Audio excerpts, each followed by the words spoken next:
தென்னாட்டுடைய சிவனையை போற்றி எந்நாட்டவர்க்கும் இறைவா போற்றி. இன்றைய ஆன்மீக சிந்தனை கோவை சிவசக்தி ஜோதிடர். எந்த தோஷங்கள் இருந்தாலும் அந்த தோஷங்கள் பரிகாரத்தின் மூலியமாக சரி செய்யப்படுமா அப்படின்னு கேட்டிருக்கா. அப்படிங்க இது எல்லாருக்குமே இருக்கக்கூடிய ஒரு சந்தேகம் தாங்க மனசில். இப்போ நம்ம பரிகாரத்துக்குன்னு செய்கிறோம் இல்லைங்களா? அப்போ இந்த ஒரு பரிகாரம் சொல்கிறாங்க ஜோசிக்காரு, அதுக்கு நாங்கள் செஞ்சு விட்டுணுங்க, செஞ்சால் விலைக்கு போடுமா அப்படின்னு ஒரு சந்தேகம் உண்டு. எப்போ எல்லாருக்குமே அந்த சந்தேக நிலைகள் இருக்குமானா கண்டிப்பாக இருக்கும். ஆன்மீக ரீதியாக ஜோதிட ரீதியாகவும் இந்த கேள்வி இருக்கணுங்க. இன்றைய அவர் ஜாதகங்களை ஆராய்ந்து நவகிரகங்களுடைய சஞ்சாரங்களை கணக்கெடுக்கணுங்க.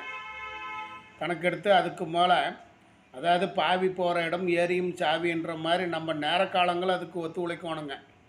இப்போ ஜோசியர் 10 பேருக்கு சொல்கிறாருன்னா 10 பேருக்கும் பலிக்காதுங்க, 2 பேருக்கு பலிக்காமல் போகும்.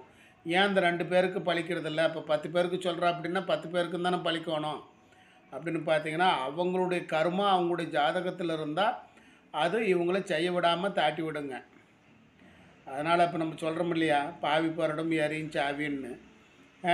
அப்போ உங்களுடைய கர்மாவே உங்களை தடுக்குங்களாமா.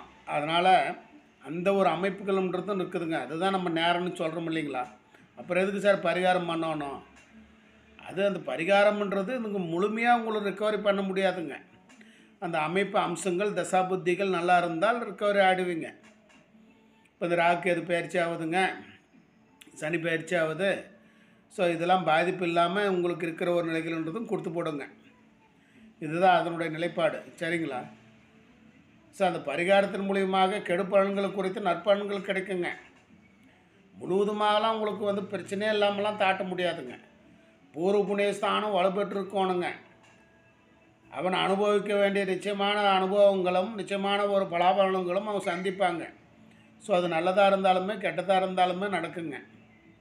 இதுதாங்க அதனுடைய அமைப்பு. அனைவருக்கும் அனைத்தும் கிடைக்கட்டும். நன்றி, வணக்கம்.